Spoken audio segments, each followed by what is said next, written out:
Paradis plus tard, directeur général de la Baratte. Il sera question de centre multiethnique. Pierre Blais nous parlera cinéma. Carole Bellavance, directrice musicale du Chœur en supplémentaire, nous parlera des prochains spectacles. Mais à l'instant, avec nous en studio, Joseph Josselin-Toy qui nous parle de la clinique de la douleur par Clinique Partenaire. Bonjour, Monsieur Toy. Hey, bon matin. Ça fait plaisir de vous recevoir avec nous en studio. Merci de m'inviter. Alors, pour un été sans douleur, la clinique de la douleur, c'est déjà ouvert, là, ça a commencé début juin. Hein, oui, exactement. Justement, pour aider. Et vous êtes à Sainte-Foy, sur le chemin Sainte-Foy, là, juste pour situer les gens. Là. Oui, effectivement, on est au 2480 chemin Sainte-Foy, tout près du restaurant Normandin, pour ne pas faire de publicité. Ben, ça se situe, tu veux pas. C'est un repère géographique. Effectivement. Alors, la clinique, j'aurais dû dire peut-être aussi la présenter comme la clinique de la douleur par Clinique Partenaire. Oui, c'est ça. Oui, c'est ça. C'est que Clinique Partenaire, c'est un organisme à but non lucratif dont la particularité est d'accumuler du temps aussi pour les plus démunis. C'est que nous, on est une clinique privée. Les gens viennent épais, mais à chaque heure, il y a 5 minutes qui est mis en banque pour des gens qui sont démunis, qui ont des problèmes de santé graves et on parle des fois des cas de cancer. Là. Les gens, évidemment, ont perdu leur emploi, ils n'ont plus rien. Des fois, il y a des gens qui, entre autres, on a une patiente qui a tout perdu, fait qu'à ce moment-là, ben, c'est pas évident. Là. Fait que là, nous, on fait notre part aussi, mais tous nos patients font leur part parce que, ouais. Sur le fond, c'est chaque patient qui, en payant pour 1 heure de traitement, donne 5 minutes indirectement à ces gens-là. C'est quel type de clinique partenaire, pas juste toutes sortes de cliniques? Oui, Clinique Partenaire regroupe la clinique de la douleur dont on parle ce matin. On a la clinique du diabète, la clinique de la fertilité et la clinique des maladies pulmonaires. OK, donc, et maintenant la clinique de la douleur. Qu'est-ce que ça fait concrètement une clinique de la douleur, mais antidouleur, là? Oui. On va dire la clinique antidouleur. Non, effectivement. Ben, il y a deux processus dans la douleur. Il y a un processus analgésique où là, on enlève la douleur, mais on ne règle pas le problème. Et nous, notre particularité, c'est qu'on travaille beaucoup avec la neurostimulation, ou si on veut, les champs électromagnétiques pulsés. Et ce que ça fait, c'est que ça vient transformer l'environnement tissulaire au niveau des douleurs et ça permet de corriger ou de traiter la source de la douleur. Donc, ce qui fait qu'à court terme, pratiquement immédiatement, on a une sensation de douleur qui disparaît, mais on est en mesure éventuellement, potentiellement, de corriger la source du problème qui fait que finalement la douleur ne revient pas. Qui est votre clientèle? Vous parliez tout à l'heure d'une dame qui a le cancer. C'est qui peut aller à cette clinique-là? Ben, tout le monde, en fait, parce que tout le monde, c'est pas à dire, mais tout le monde a une douleur à quelque part. Il y a des douleurs arthritiques. Hein. On parle de plusieurs pathologies qui amènent de la douleur. Il y a des douleurs comme la fibromyalgie. Je parle des douleurs arthritiques, c'est sûr. Les maux de tête, les migraines. Ça rentrerait dans ce... Tout ce qui est douleur, à partir du moment qu'on a mal quelque part, oui, ça entre dans la clinique de la douleur. Et on sait que l'offre dépasse pas la demande, parce que même à l'heure actuelle, au niveau des cliniques de douleur qui existent déjà présentement, qui ne sont pas les nôtres, là, mais qui sont dans le service public, on parle qu'il peut y avoir jusqu'à 2 ans d'attente parfois. Clairement? Oui, c'est vraiment incroyable. Puis je pense au le CHUM à Montréal qui ont une clinique pour les migraines réfractaires à la médication. C'est une clinique dont les temps d'attente sont énormes aussi. Fait que notre service, oui, il est privé, mais à but non lucratif, ce qui fait qu'on essaie toujours d'avoir le meilleur tarif concurrentiel par rapport justement au fait qu'on est à but non lucratif. Notre objectif, c'est pas d'avoir des profits à tout prix. D'ailleurs, on vient tout juste de baisser nos tarifications, justement parce qu'on a une belle base de clientèle maintenant. Ça nous a permis, d'offrir plus de services aussi aux plus démunis en accumulant les 5 minutes un peu plus rapidement, mais de baisser nos tarifs. On a des tarifs maintenant à 100 $ l'heure du traitement. C'est quand même... Les gens qui souffrent de douleurs chroniques, qui nous écoutent, peuvent-tu trouver un espoir dans votre clinique? Est-ce qu'il y a un espoir? Parce que des fois, il y a des gens qui disent « j'ai mal dans le dos, je ne sais pas, on n'a pas diagnostiqué rien, il n'y a pas de diagnostic ». Est-ce qu'il faut justement le papier du médecin avec un diagnostic? En fait, le médecin peut vous prescrire la neurostimulation, oui, mais ce n'est pas nécessaire. Là. On peut venir nous voir directement, puis discuter avec nous. On peut faire l'évaluation de ça. On a Jessica, notre infirmière, qui fait l'évaluation des patient.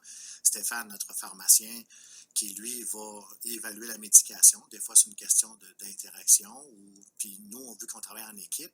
Ce qui est le bon point de tout ça, c'est que la neurostimulation aidant et améliorant la condition de l'individu, ben, il faut aussi ajuster la médication. Oui, c'est ça, j'allais dire aussi. Là, on ne part pas tout seul avec ça. Dire, je prends mes médicaments, je vais à la clinique de la douleur. On est pris en charge globalement d'une certaine façon. Tout à fait. Et comme la neurostimulation est un traitement complémentaire, il ne faut pas oublier que, dans le fond, les gens, quand ils ont reçu une prescription au niveau du médicament, le médecin, lui, ne savait pas qu'il ferait d'autres choses. Donc là, il faut qu'il y ait un ajustement, puis il y a des recommandations qui sont faites. Puis c'est toujours en collaboration avec le médecin traitant. Là. On n'est pas là indépendamment de tout le système. Là. C'est dans le fond, on collabore, on est un collaborateur, puis on vient augmenter ou optimiser les résultats. C'est ça le principe.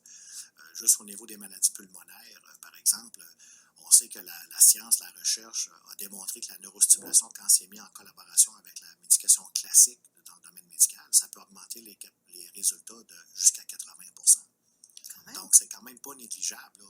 On aurait dit on augmente de 30%, puis tout le monde aurait été heureux, mais là, on peut aller jusqu'à 80%. Alors, ça commence à être assez impressionnant. C'est intéressant là, pour les patients qui souffrent de cancer aussi, parce que ça peut être un mauvais moment à passer, au moins quand on a plus mal, c'est quelque chose d'important. Oui, la douleur, c'est un gros facteur. Il y a des gens, nous, on a des patients... Sur le moral aussi, hein, puis quand le moral est là, tu sais, tout, c'est une roue qui tourne, là, ça s'enchaîne. Juste pour vous dire à quel point c'est invalidant, c'est qu'on a des patients qui sont suivis en oncologie dans le milieu hospitalier pour des cancers, mais ils viennent chez nous parce qu'ils ont une douleur au genou, par exemple, ou aux chevilles.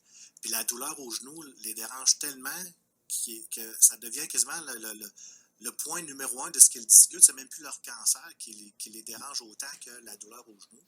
On a des patients qui vont nous dire, écoutez, là, moi, là, si vous pouvez m'enlever la douleur au genou, ça ferait ma journée, parce que c'est insupportable. Hein, je trouve ça drôle, des fois, tu te dis, la personne... oui, elle a un cancer. Elle a un cancer, mais elle n'y pense même pas. C'est sa douleur au genou qui est son gros facteur. Ben, à ce niveau-là, oui, c'est important.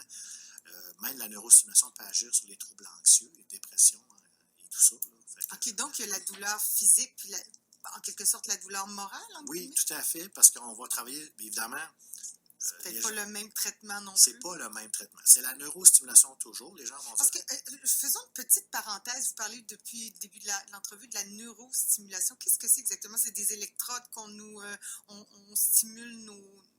Qu'est-ce que c'est exactement? En fait, c'est encore... Oui, ça s'est amélioré. On n'est même plus au stade des électrodes. C'est vraiment carrément un lit, un matelas où il y a aussi des applicateurs locaux qu'on peut utiliser, mais on n'a même pas à rien coller sur les gens. Les gens ne font que s'étendre.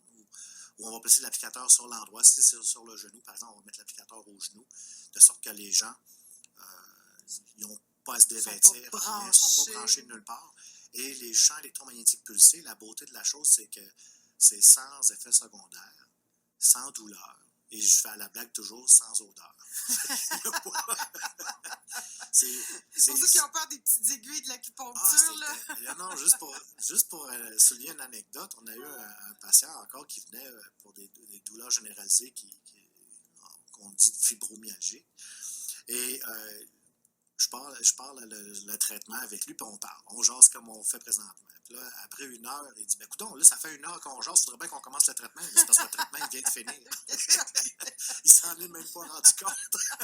C'est très agréable, tout ça, ces discussions-là, mais est-ce qu'on peut me traiter? Oui, ben c'est ça. Puis il n'avait pas réalisé que, moi, c'est sûr, j'avais déjà parti l'appareil avant de commencer à y parler, parce que souvent, je fais ça, je parle l'appareil, puis on discute, bon, expliquez-moi votre situation.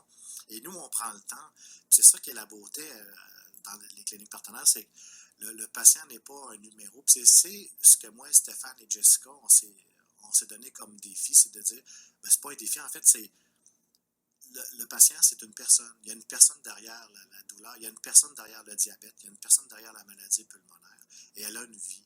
Et moi, en neurostimulation, comme spécialiste de la neurostimulation, ben, je dois échanger avec cet individu-là aussi, parce que quand il me raconte ce qu'il vit, ça me permet de changer mes protocoles. Parce que la neurostimulation, oui, c'est un matelas, mais il y a une fréquence précise à utiliser pour régler un problème précis. C'est là quelle est la différence entre genre pourquoi je peux faire le diabète, pourquoi je peux faire la maladie pulmonaire, c'est que ce n'est pas les mêmes fréquences. Et le même protocole, tout à fait. Et en jasant des fois avec les gens, des fois les gens vont arriver, ils vont dire, bon, ben là, je viens pour une douleur au genou, par exemple. Bon, on se rend compte finalement qu'ils sont beaucoup plus dépressifs que douleur au genou. Ah oui, puis là, Donc, ça change ça change oui, aussi. Là, oui, ça, puis pour vous, ça va être un bon indicatif. ça change tout. Là on n'est plus du tout sur le même protocole. Et moi, j'ai 1 heure que je passe avec eux. Fait que pendant 1 heure, on peut échanger. Des fois, les gens n'ont pas envie d'échanger. Ils vont se fermer les yeux, ils vont s'endormir parce que la beauté de la un des effets secondaires de la neurostimulation, c'est que ça apporte ce qu'on appelle une détente, une profonde, parce que c'est la vasodilatation que ça crée comme effet secondaire, ce qui fait que les gens s'endorment. Des fois, les gens, ça m'est même arrivé une fois, me faire poser une question. Oui, M. Toy, par rapport à ça, est-ce que patati patata? Et je commence à répondre, puis la madame, ben voyons, je commence à y répondre, puis c'était terminé, elle était partie. Bon, ben écoute, ça c'est positif, ça. Ben oui, c'est c'est ça. positif. C'est un effet Ça veut dire secondaire que qui la est douleur pas... est partie. Et voilà, c'est pas... Quand on commence un traitement, est-ce que, dépendamment des cas, ça peut durer quoi? Est-ce que c'est des traitements qui s'échelonnent sur plusieurs années, quelques traitements? Non, c'est ça, effectivement. Nous, les programmes, c'est soit 30 minutes ou 1 heure. Je vous dirais que la plupart du temps, vu l'expérience que nous avons maintenant, c'est toujours 1 heure. Ça va varier entre 5 heures, 10 heures, 20 heures. Fait que souvent, on va parler de cas, des fois, qui vont dépasser ça, mais il ne faut pas oublier chaque cas est unique et chacun réagit différemment. Il y a des gens que ça va être extrêmement rapide, il y a des gens que ça va être un petit peu moins rapide, mais une chose qui est sûre, c'est qu'on va toujours avancer, on va toujours progresser. Puis je dis des fois aussi, la douleur, des fois, cache autre chose. Ben, c'est ça aussi. Et c'est là qu'il faut faire attention. On traitait un monsieur pour un genou, justement, jusqu'à tout récemment, pour se rendre compte que son médecin, à un moment donné, lui dit, parce qu'il y a toujours une communication entre les deux, il dit, ben, peut-être qu'il y a quelque chose de déplacé dans son genou, finalement. Parce que la douleur, elle était toujours étouffée avec la neurostimulation. Il faut régler le problème aussi si la douleur est des fois le symptôme de quelque chose. Et la neurostimulation travaille sur le plan cellulaire, mais elle ne replace rien. Si c'est démanché, si vous avez une vertèbre de déplacer, la neurostimulation... Un bras cassé, ça fait mal, mais... C'est ça, la neuro ne replace pas le bras cassé. Elle va aider un coup que c'est replacé pour guérir plus rapidement et enlever la douleur. Oui, mais on ne touche pas, on ne replace rien. C'est pour ça que s'il y a un problème au niveau mécanique, à ce moment-là, il faut régler le problème sur le plan mécanique et après, nous, on peut intervenir pour apporter un processus de rétablissement beaucoup plus rapide. Oui. Alors là, c'est très intéressant tout ça. Est-ce qu'on comment on fait si on veut vous rejoindre? On prend rendez-vous, on va vous consulter d'abord, on peut s'inscrire par...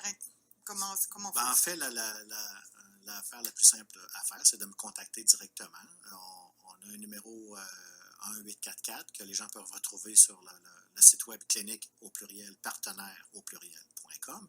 Mais on peut aussi m'appeler directement sur mon cellulaire parce que nous, on a nos numéros cellulaires qu'on donne aux patients justement pour qu'ils puissent nous parler directement. Et moi, mon numéro, c'est le 581-309-2480. Bon, on mettra ça sur la page Facebook des Matins éphémères, comme ça les gens, s'ils n'ont pas eu le temps de noter, ça va vite le matin, des fois on est en auto. Oui, ça va très Vous regarderez bien. sur la page Facebook des Matins éphémères, et comme ça. S'ils ont des questions aussi, moi, ça va me faire plaisir de répondre si on peut être utile pour eux ou non. Puis à ce moment-là. Oui, c'est ça, savoir si notre douleur, en tout cas, si notre cas correspond à ce que vous offrez comme service. Tout à fait. Monsieur Toy, merci beaucoup pour cet entretien. Ben, merci à vous. C'est un plaisir et au plaisir. J'espère pas moi, j'oserais dire à la prochaine. J'espère pas avoir besoin d'aller Au plaisir de vous revoir sans douleur. En entrevue. Merci beaucoup. Bonne journée. Bonne journée à tous. Bon, restez là. On va parler de cœur avec la directrice musicale de Cœur en supplémentaire, Carole Bellavance. À tout de suite.